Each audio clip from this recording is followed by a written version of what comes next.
अस्सलाम वालेकुम दोस्तों, कैसे हैं आप सब। उम्मीद है आप ठीक होंगे और अल्लाह ताला की रहमत के साए में होंगे। आज जो रेसिपी मैं आपके साथ शेयर कर रही हूँ वो बहुत मज़े की रेसिपी है। आलू की टिक्कियाँ बनानी है आज हमने, और एक नए अंदाज से, और इसमें यही इंग्रेडिएंट आप डालेंगे तो इंशाल्लाह आपकी रेसिपी को सारे ही फॉलो करेंगे।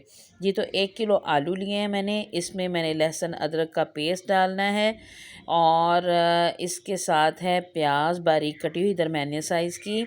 इसके साथ जो है वो सूखा धनिया, ज़ीरा और नींबू का रस, और इसके साथ ये कटा हुआ धनिया और हरी मिर्च, ये भी हम काटेंगे। जी, तो दोस्तों सबसे पहले जो है वो हमने आलू जो लिए थे उनको उबाल लिया है, और इसके साथ जो हमने चीज़ें अपनी तैयार करके रख ली हैं, लहसुन अदरक का पेस्ट भी मैंने बना लिया है। उसमें एक हरी मिर्च डाल के उसको अच्छे से ग्राइंड कर लिया है। जी, तो अब मैंने आलूओं को मैश कर लिया। इसके अंदर जो है वो प्याज डाल दिया है। इसके बाद जो है वो इसमें डालेंगे हम लहसुन अदरक का पेस्ट और हरी मिर्च कटी हुई। जी, और इसके साथ जो है हमने नींबू का रस, ये एक इस रेसिपी में मैंने एडिशन किया है कि मैंने इसमें नींबू का रस डाला है, क्योंकि जब हमारी मम्मा बनाती थी तो वो भी बहुत मज़े की रेसिपी बनती थी। जी, तो ये अब मैंने सूखा धनिया और ज़ीरा है, इसको हमने सौते कर लेना है, थोड़ा सा भून लेना है। इससे इसकी खुशबू भी तेज़ हो जाती है और इसका जायका भी बहुत अच्छा फ्लेवर आता है हर चीज़ में, अगर आप इसको मसाले को थोड़ा सा आप चूल्हे के ऊपर जो है वो सौते कर लेंगे। देखें दोस्तों, इसको हल्का सा हमने गरम कर लिया है। इससे इसकी खुशबू आप देखेंगे कि बहुत अच्छी खुशबू आएगी और इसका जायका एंड वाली बाइट तक आपको महसूस होगा। अब ये भी हमने इसके अंदर ऐड कर देना है।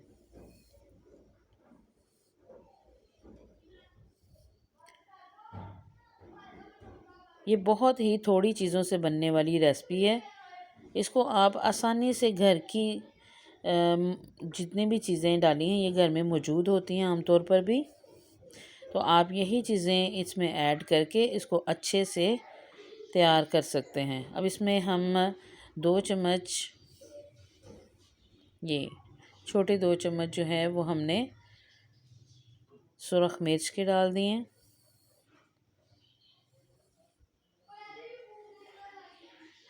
आप हस्बे ज़ायका भी डाल सकते हैं। 1 चम्मच नमक, नमक थोड़ा होगा, अब थोड़ा सा और नमक हम इसमें ऐड कर देंगे।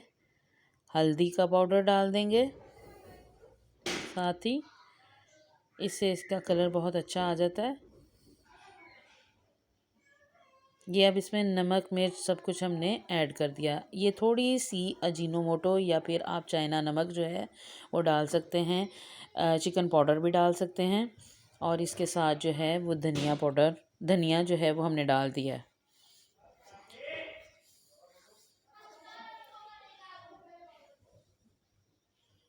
ये तो दोस्तों अब ये सारे इंग्रेडिएंट जो थे हमने इसमें डाल दिए हैं, और इसको अब हम हाथों से अच्छी तरह से मिक्स कर लेंगे।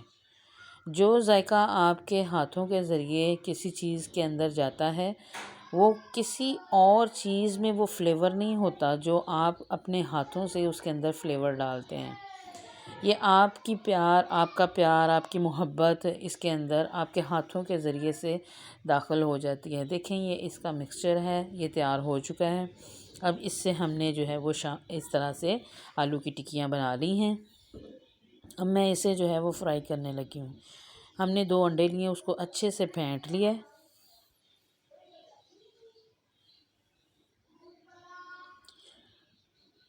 और चूल्हे पर हमने जो है वो ऑयल गर्म होने के लिए रख दिया है। इसके साथ अच्छे से फेंट लेना है।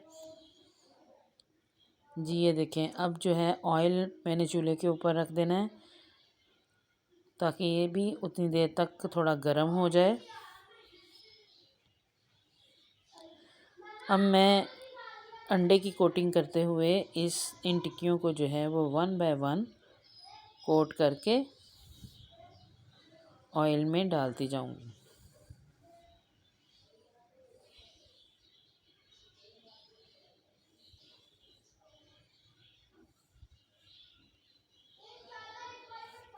बहुत अच्छी खुशबू आ रही है दोस्तों। और आप इस तरीके से अगर हमारी रेसिपी को फॉलो करेंगे तो इंशाल्लाह हर कोई आपकी तारीफ़ ही करेगा और आपको ख़ुद भी खाने में बहुत मज़ा आएगा। आप यकीन करें, इस तरह से अगर आप अपने रेसिपी को बनाएंगे तो यकीनन आपकी हर कोई तारीफ़ करेगा। कुछ लोग इसमें चाट मसाला भी ऐड कर लेते हैं, लेकिन हमने नींबू का रस ऐड कर दिया है, इस वजह से हम चाट मसाला ऐड नहीं करेंगे। लहसुन अदरक का पेस्ट मैंने जो है वो इसलिए डाला है कि कुछ लोगों को जो है वो, बाज़ लोग कहते हैं कि आलू जी हमें रास नहीं आते हैं, तो आलू रास आ जाते हैं अगर आप इसमें लहसुन अदरक का पेस्ट जो है वो डाल देते हैं। कुछ लोग कहते हैं हमारे पेट में हवा भर जाती है जी, आलू हमने डाल दिए हैं, खा लिए हैं। तो इसके लिए जो है लहसुन अदरक का पेस्ट, एक तो इससे फ्लेवर भी आता है और दूसरा जो है वो इसके जायके में भी फ़र्क पड़ता है। अब इनको हमने फ्राई कर लिया, ये देखें कितना अच्छा उनका कलर आया है टिक्कियों का। इसको आपने रायता आपको तैयार करने के लिए जो है वो धनिया और सब्ज़ मिर्च मैंने यूज़ किया है, थोड़ा सा नमक ऐड कर दिया है, उनको मैंने ग्राइंड करके तो ये इसके साथ चटनी बना दी है। आप भी इसी तरह इस चटनी के साथ इन आलू की टिक्कियों को खा सकते हैं। यकीनन आपके मुंह में भी पानी आ रहा होगा, मेरे मुंह में भी पानी आ रहा है, क्यों मुझे सब्र नहीं हो रहा मैं जल्दी जल्दी इसको खा लूँ। दोस्तों, अगर आप इस रेसिपी को फॉलो करेंगे तो यकीनन आपका जो है वो हर कोई फ़ैन हो जाएगा। अगर आपको हमारी ये रेसिपी अच्छी लगी हो तो प्लीज़ हमारे चैनल को सब्सक्राइब कीजिएगा और लाइक कीजिएगा। अल्लाह ताला आपको अपनी हिफ्ज़ ईमान में रखे और खैर व आफ़ियत रखे जी। तो इसकी मैं अब डेकोरेशन करने लगी।